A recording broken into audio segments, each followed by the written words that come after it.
Danhausen rusak acara pernikahan The Miz dan Maryse. Di MFT dan di Wyatt Six akhirnya saling hajar brutal. Randy Orton siap hancurkan Cody Rhodes. Dan masih banyak lagi. Selamat datang di Extra Smack, di mana kita akan nge-recap dan nge-review episode SmackDown hari ini tanggal 18 April 2026. Tadi kita lihat Nick Aldis lagi di parkiran bareng Randy Orton dan Pat McAfee sambil bawa kontrak. McAfee sempat sombong dikit bilang kalau dia itu self-made billionaire yang selalu baca kontraknya sendiri. Orton langsung cabut duluan ke ring. Sementara McAfee tinggal di belakang buat tanda tangan. Pas udah di ring, Randy Orton curhat ke penonton. Dia bilang sebenarnya dia nggak butuh-butuh Pat McAfee amat. Tapi dia bertegas kalau dia pengen ada McAfee di sampingnya. Kata Orton, McAfee itu satu-satunya orang di perusahaan ini yang berani ngomong apa adanya ke dia. Orton cerita kalau McAfee lah yang nyemangatin dia buat jadi diri sendiri. Sampai akhirnya dia bisa menang di Elimination Chamber dan dapat jatah lawan Drew McIntyre buat gelar WWE Championship.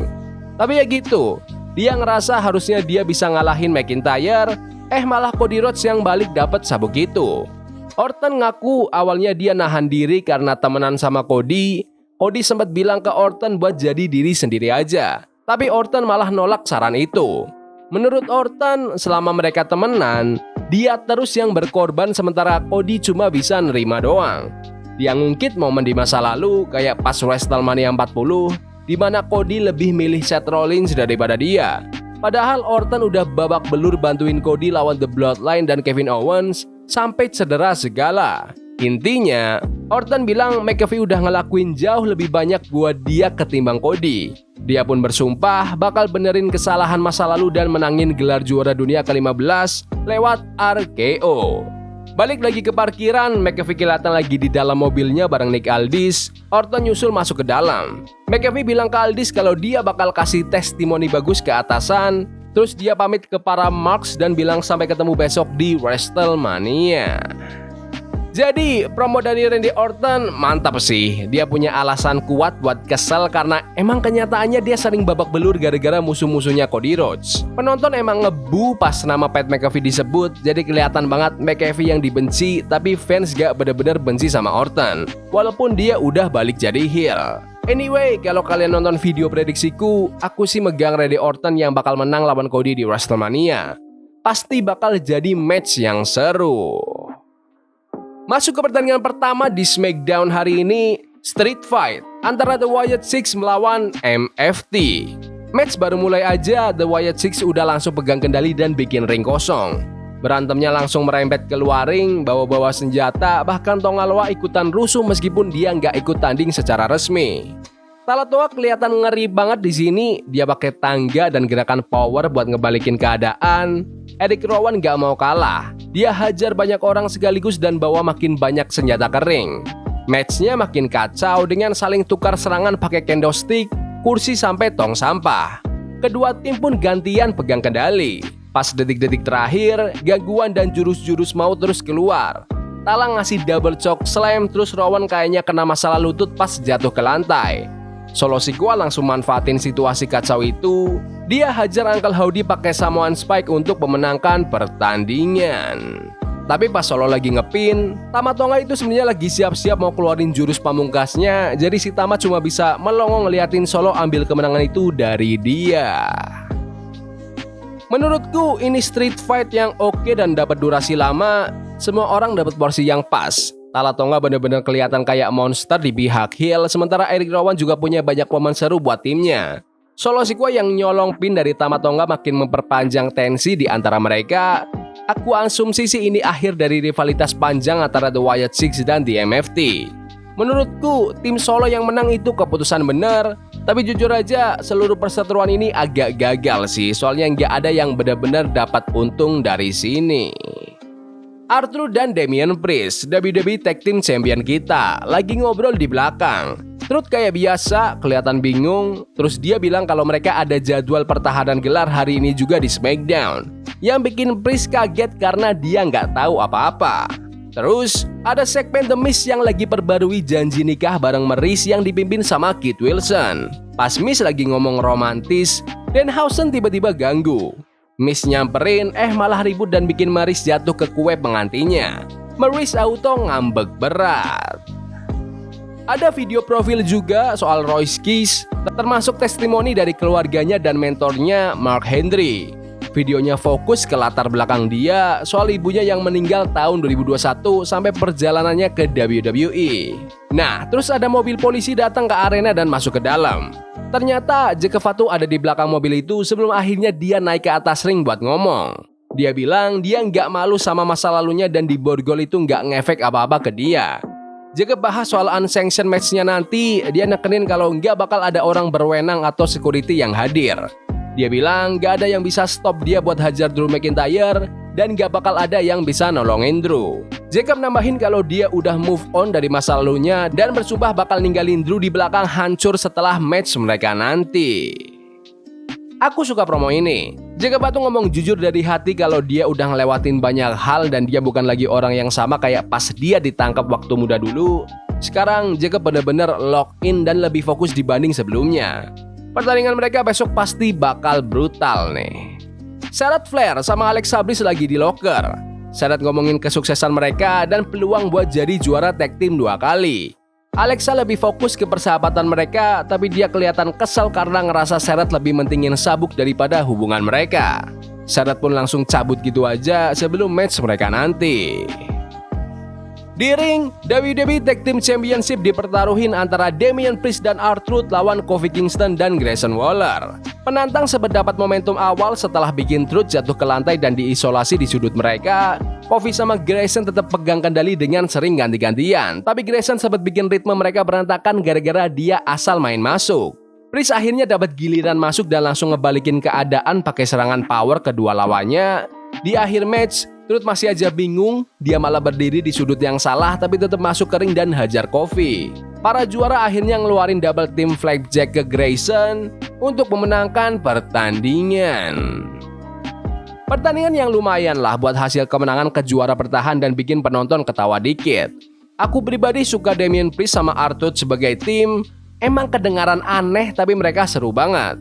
Sayangnya, Kofi Kingston sama Grayson Waller benar-benar nggak dapat respon dari penonton. Struktur matchnya sih oke dan Truth tetap lucu kayak biasanya, tapi ya gitu. Kayak cuma sekedar ada aja buat ngisi durasi. Terus, Jade Cargill masuk bareng B-Fab dan Michin, tapi langsung dipotong sama Rhea Ripley. Rhea nuduh Jade sengaja ngehindarin konfrontasi langsung dan cuma berani sembunyi di balik teman-temannya. B-Fab bales bilang kalau Rhea harusnya malu karena selalu gagal buat ngehajar Jade. Rhea tetap menantang Jade buat duel 1 lawan 1. Akhirnya, Jade nyuruh teman-temannya pergi dan ngomong langsung ke Rhea. Dia remehin Rhea dan bilang dia bakal ngalahin Rhea secara telak di WrestleMania. Rhea balas kalau dia udah sering ketemu orang kayak Jade sepanjang hidupnya. Rhea setuju buat nyelesain semuanya dengan cepat di WrestleMania, tapi dia bilang hasilnya nggak bakal bagus buat Jade. Segmen ini ditutup dengan mereka saling ejek dan saling tatap-tatapan maut. Stare down-nya dapat intensitasnya setelah mereka saling adu mulut. Omongan soal nyelesain dengan cepat bikin aku mikir jangan-jangan match Rhea Ripley dan Jade Cargill di WrestleMania nanti bakal berdurasi pendek. Mungkin itu pilihan terbaik karena Jade belum punya banyak pengalaman di match berdurasi lama. Kalau mereka main cepet dan ngeluarin banyak gerakan gede itu oke sih, karena kayaknya mustahil match mereka bakal jalan 15 menit lebih. Solo Sikoa sempat ngobrol di belakang bareng grupnya sehabis menang tadi. Dia bilang mereka udah sukses sebagai tim dan nyemangatin Tala Tonga buat menangin Andre the Giant Memorial Battle Royale. Solo bilang dia bakal ngomong ke Nick Aldis buat dapat jatah gelar tag team lagi. Dia nutup segmen itu dengan ngeliatin Tama Tonga tajam sebelum Tama pergi. Terus ada Tiffany Stratton lawan Jordynne Grace buat nentuin penantang nomor 1 gelar Women's United States. Sang juara Julia nonton di pinggir ring bareng Kiana James. Matchnya banyak serangan balik dan hampir menang dari keduanya sebelum Jordynne pegang kendali pakai serangan power dan superplex. Tiffany balas pakai handspring stunner, momentumnya bolak-balik terus. Di akhir, Tiffany keluarin prettiest moonsault ever untuk memenangkan pertandingan. Habis itu, Tiffany melototin Julia, tanda kalau dia siap tantang buat sabuk itu. Pertandingan yang oke lah buat kasih kemenangan ke Tiffany Stratton, yang mana emang hasilnya udah ketebak banget. Ada momen pas penonton diem karena dua pegulat ini jarang muncul belakangan ini, tapi menit-menit terakhirnya dikerjain dengan bagus. Tiffany dan Julia mungkin bakal oke, tapi ya ampun, SmackDown kayaknya nggak pernah tahu cara nampilin Julia dengan benar. Trick Williams masuk ke ring dan bilang kalau Sami Zayn udah bikin temennya, Liliati, cedera. Dia nggak mau nunggu sampai hari pertandingan mereka dan langsung manggil Sami buat keluar. Yang keluar malah orang pakai kostum Gingerbread Man. Trick ngetawain para fans yang masih aja dukung seorang Sami Zayn. Terus Sami Zayn datang bawa sabuk United States-nya. Sami bilang dia masuk WrestleMania sebagai juara, tapi dia nggak ngerasa senang. Dia bahas kritik dari fans dan bilang dia cuma fokus ke orang-orang yang dukung dia dari awal. Sami bilang ke Trick kalau dia lihat ada potensi, tapi Trick itu belum buktiin apa-apa di arena yang sebenarnya. Sami bilang Trick itu cuma rookie yang nggak punya rencana. Trick balas kalau dialah rencananya dan dia yang bakal sukses. Keadaan makin panas sampai akhirnya Sami hajar Trick. Pas Trick jatuh, Sami malah ngasih hello fucky ke si Gingerbread Man. Trick balik ke ring dan hajar Sami pakai trick shot. Terus dia pose megang sabuk US Championship. Ya sesuai ekspektasi buat segmen sebelum WrestleMania. Mereka adu mulut, masing-masing punya poin yang benar dan makin jelas kalau Trick Williams itu sekarang babyface, sementara Sami Zayn balik jadi heel. Momen Sami hajar Gingerbread Man itu cara yang keren buat bikin fans makin kesel sama dia. Terus, ada pertandingan tag team antara Charlotte Flair dan Alexa Bliss lawan Bayley dan Lyra Valkyria. Baru main bentar, Nia Jax dan Lash Legend langsung ganggu dan hajar keempatnya. Lash kasih forearm ke Lyra, terus Nia kasih leg drop dari tali tengah. Matchnya selesai gitu aja tanpa hasil pas Nia sama Lash berdiri sombong megang sabuk mereka. Terlalu pendek buat di-review. Ini tuh cuma buat bikin penonton kesel aja sama Nia Jax dan Lash Legend. Habis itu langsung masuk ke pertandingan Andre the Giant Memorial Battle Royale. Banyak pegulat udah di ring pas peserta lain masuk, satu-satu mulai kelempar keluar. Tala tonggak kelihatan dominan banget. Dia lempar banyak orang dan susah banget buat dibuang keluar. Aleister Black juga sempat eliminasi beberapa orang penting pas peserta makin dikit. Di akhir, tinggal dikit orangnya. Black eliminasi Otis sebelum akhirnya dia dibuang sama Royce Kiss. Akhirnya, sisa Royce Kiss lawan Tala Tonga. Kiss berhasil ngehindar, kasih spine buster, terus nge-clothesline Tala sampai jatuh keluar ring untuk memenangkan pertandingan. Habis itu, dia pose bareng trofi Andre the Giant. Pertandingan Battle Royale yang lumayan oke dengan pemenang yang benar karena Royce Kiss menang itu akhir paling pas yang bisa mereka bikin. Ada beberapa bintang yang berbakat di sini, tapi banyak juga yang jarang muncul. Tiba-tiba ada di match ini. Semoga Royce Kiss bisa pakai momentum ini buat dapat gelar juara di WWE segera. Waktunya main event. Sang juara Cody Rhodes masuk ke ring dan ngomongin momen-momen WrestleMania-nya. Ngebahas penampilannya dulu-dulu, terus fokus ke match lawan Randy Orton nanti. Cody bahas omongan Orton soal dia yang cuma bisa ngambil dari orang lain, dan dia bilang Orton itu sebenarnya cuma lari dari tanggung jawab sepanjang karirnya. Tiba-tiba, CM Punk masuk ke ring. Cody nanya apa Punk bakal hianatin dia, tapi Punk bilang enggak. Punk bilang dia nggak perlu ngajarin apa-apa ke Cody dan nyuruh Cody tetap fokus ke Orton. Dia ngebahas karir mereka yang sering papasan dan dia bilang dia bangga sama apa yang udah Cody capai. Cody balas dengan ngakuin pengaruh Punk dan bahas soal match Punk di WrestleMania nanti. Dia muji kembalinya Punk dan pengaruhnya, makasih buat bimbingannya dan bilang dia respect banget. Segmen ditutup dengan Cody dan Punk pelukan di ring. Promo babyface yang oke dari Cody Rhodes, ditambah si Empang yang juga kasih promo bagus buat saling semangatin sebagai teman buat pertandingan gelar mereka masing-masing. Aku sih nggak ngerasa salah satu dari mereka bakal menang di WrestleMania nanti, tapi mereka kelihatan percaya diri banget. Oke, rasanya kayak episode SmackDown biasa sebulan belakangan ini, alias nggak terlalu bagus.